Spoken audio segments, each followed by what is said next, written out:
안녕하세요. 22세 계적입니다. 오늘 소개해드릴 원자재는 농산물 중에서도 귀리 원자재인데요. 이 귀리는 한국말로 오트밀, 영어로 오트밀이죠.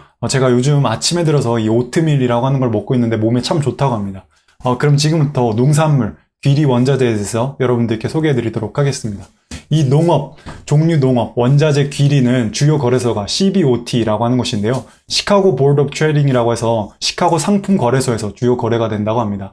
이 귀리는 지금 현재 거래가가 335불에 거래가 된다고 하는데요. 이 현재 거래가가 저지선하고 안전선 이 사이에 거래가 된다고 볼 수 있을 것 같은데요. 이전에 안전선은 180불에 거래가 됐었고 2016년도 중반경에 주가가 180불까지 하락을 했었다가 다시 상승을 한 걸 보실 수 있고요. 그리고 가장 높았을 때는 주가가 500불에 거래가 됐을 때인데 바로 2014년경에 480불 500불까지 주가가 상승을 했지만 저지당하고 주가가 하락을 했습니다. 지금 현재 거래가는 350불로, 335불로 이 저지선하고 안전선 사이에 거래가 되고 있는데 지금 현재 이 주식이 주가가 이 저지선인 340불을 뚫지 못하고 상승과 하락을 반복을 하고 있는데요. 앞으로 이 귀리 가격이 상승을 하게 될지 하락을 하게 될지 좀 더 관심 있게 지켜보면 좋을 것 같습니다.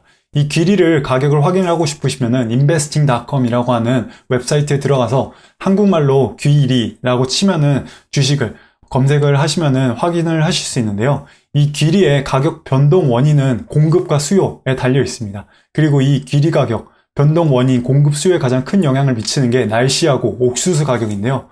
이 날씨를 먼저 살펴보면은 날씨는 모든 농작물에 영향을 미치면서 귀리 역시 마찬가지라고 보실 수 있을 것 같은데요. 나쁜 날씨는 귀리 수확률에 하락을 시키고 이 귀리가 수확률이 저조하면은 이 주가가 상승을 하게 되어 있습니다. 공급과 수요에 따라서 공급이 떨어지면은 주가가 상승을 하는 것과 동일하다고 보시면 될 것 같은데요. 그 반면에 날씨가 좋을 경우에는 귀리의 수확률이 상승을 하게 되고 그러면은 공급률이 높아지기 때문에 주가가 하락을 한다고 보시면 될 것 같습니다. 그리고 두 번째로는 옥수수 가격인데요.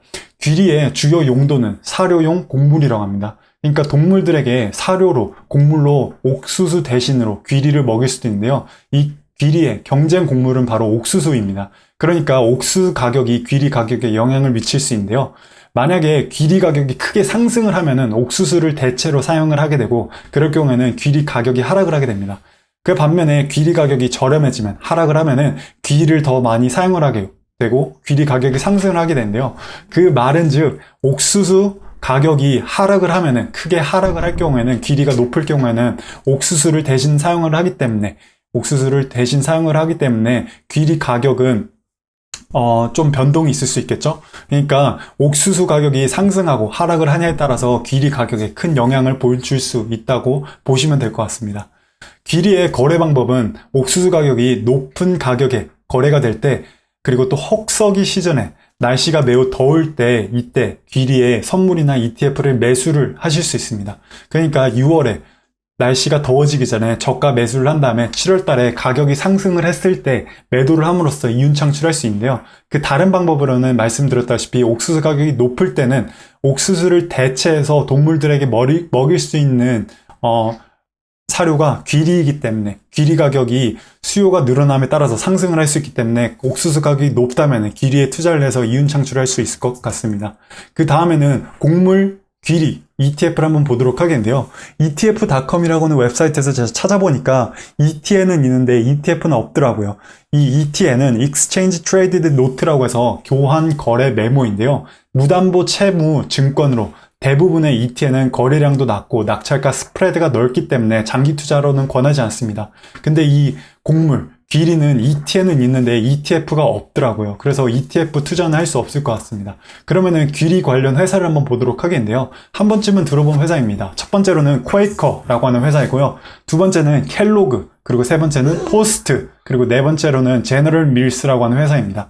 이 사진들을 보시면은 한 번쯤 보신 회사인데 이 왼쪽에 있는 게 퀘이커라고 하는 오트밀을 판매하는 회사이고요. 그 다음은 켈로그, 콤프로스트죠. 그 다음에는 포스트, 가장 유명한 시리오가 오레오라고 하는 시리얼이 있고 그 다음으로는 제너럴 밀스, GM이라고 하는 회사에서 시나몬 토스트 크런치라고 하는 이 회사 제품을 판매하고 있는데 이러한 제품들이 귀리를 상당히 많이 사용을 한다고 볼 수 있을 것 같습니다. 그 말은 즉 귀리 가격이 크게 하락을 할 경우에는 포스트나 켈로그, 제너럴 밀스 같은 회사들이 좀 더 저렴하게 귀리를 구할 수 있고 살 수 있기 때문에 이 회사의 매출이 좀 더 좋아진다고 볼 수 있을 것 같은데요.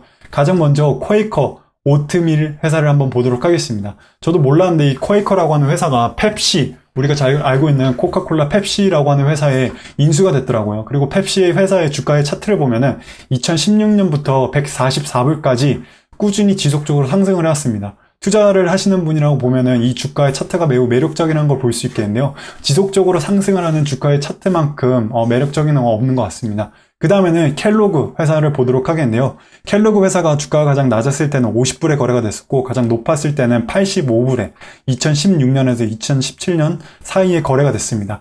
지금 현재는 61불에 거래가 됨으로써 지금 현재 가장 낮았던 가격인 50불하고 85불 사이에서 지금 현재 주가가 거래가 된다고 보시면 될 것 같습니다. 이 퀘이커하고 켈로그 회사 두 개의 펀더멘탈을 비율들을 한번 비교를 해보도록 하겠는데요. 켈로그 회사가 17.25로 더 낮은 P를 가지고 있기 때문에 퀘이커보다 더 좋은 점수를 가질 수 있을 것 같고요. 그 다음에는 퀵 레이시오, 커런 레이시오만 보면은 두 개 다 비슷하긴 하지만 커런 레이시오가 퀘이커가 더 높고 그리고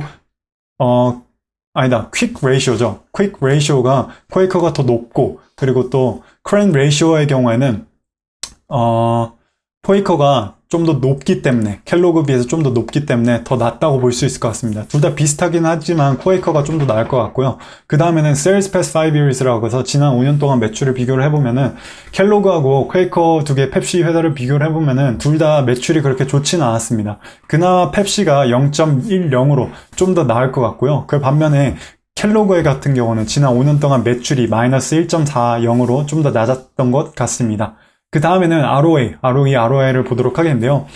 두 회사 모두 ROE가 매우 높다고 볼 수 있을 것 같습니다. 펩시의 경우에는 ROE가 51.90인데요. 그 다음 ROI만 보았을 때는 퀘이커, 펩시 회사가 좀 더 높다고 볼 수 있을 것 같습니다. 그 다음에는 그로스 마진을 보면은 퀘이커가 펩시보다 훨씬 더 높은 점수를 가지고 있기 때문에 매출이 더 우세하다고 볼 수 있을 것 같은데요. 개인적 생각이지만 물론 퀘이커라고 하는 회사가 P/E만 보았을 땐 주가가 좀 높은 편이지만 매출률이 더 높기 때문에 더 좋은 펀더멘탈을 가지고 있다고 볼 수 있을 것 같습니다. 그 다음에는 포스트 홀딩스 그리고 제너럴 밀스 GM 두 개를 보도록 하겠는데요. 포스트도 퀘이커하고 비슷하게 주가가 지속적으로 상승을 해왔습니다. 주가가 가장 낮았을 때는 2013년도에 주가가 30불하고 20불 사이 약 한 25불쯤에 거래가 됐었던 게 가장 낮았고 지금 현재는 97불에 거래가 되고 있고 지속적으로 상승을 해왔다는 걸 볼 수 있을 것 같습니다. 그 다음에는 GM인데요. GM의 경우에는 주가가 2016년 중반쯤에 70불에 거래가 됐던 게 가장 높았던 주가고요. 그 뒤로 지속적으로 하락을 했었네요. 하락을 해서 40불까지 하락을 했다가 지금 현재는 다시 상승을 하면서 59.03불에 거래가 되고 있다는 걸 확인할 수 있을 것 같습니다. 그 다음엔 두 개의 회사의 펀더멘탈 보도록 하겠는데요. 포스트 같은 경우에는 P가 아예 없네요. 그 말은 즉 좋은 주가 상승률을 가지고 있지 않다는 의미를 뜻할 수도 있는 거겠죠. GM의 경우에는 15.80인데 S&P 500의 평균 PE가 15라고 하는 걸 봤을 때 GM은 적당한 PE를 가지고 있는 것 같습니다. 퀵 레이시오만 봤을 때는 포스트 홀딩스가 더 높은 점수를 가지고 있고요. 커런 레이시오 역시 포스트가 2.3으로 더 좋은 점수를 가지고 있습니다.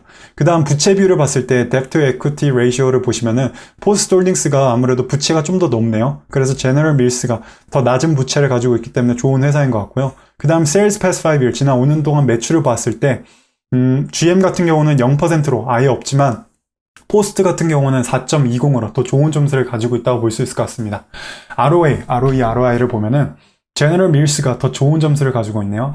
제너럴 밀스는 7.50, ROE 28.90, ROI 같은 경우는 12%로 모두 다 포스트 홀딩스보다 더 높은 점수를, 좋은 점수를 가지고 있다고 볼 수 있을 것 같습니다. 그 다음 그로스 마진 보도록 하겠는데요. 그로스 마진 역시 제너럴 밀스가 더 좋은 점수를 가지고 있는데 펀더멘탈 상으로만 봤을 때는, 그러니까 비율들로만 봤을 때는 GM이라고 하는 회사가 단적으로 봤을 때는 더 좋은 회사인데 왜 주가가 포스트 홀딩스에 비해서 좀 더 낮게 거래가 되고 있는지, 물론 시가총액은 한 번 더 확인을 해봐야겠지만 주가가 그렇게 좋은 성적을 안 가지고 있는지 좀 의문이 되는 그런 거였습니다. 이번 귀리 원자재를 통해서 생각이 드는 거는 퀘이크를 품은 펩시 앞으로도 지속적으로 상승할 건가 라는 생각이 드는데요. 정말 개인적으로 매우 탐나는 회사고 주가가 좀 더 하락을 한다면 주가를 매수를 하고 싶다는 생각이 드는 그런 생각이 들었습니다. 우리 모두가 경제적인 자유를 얻는 그날까지 22세 계적이 함께 하겠습니다. 감사합니다.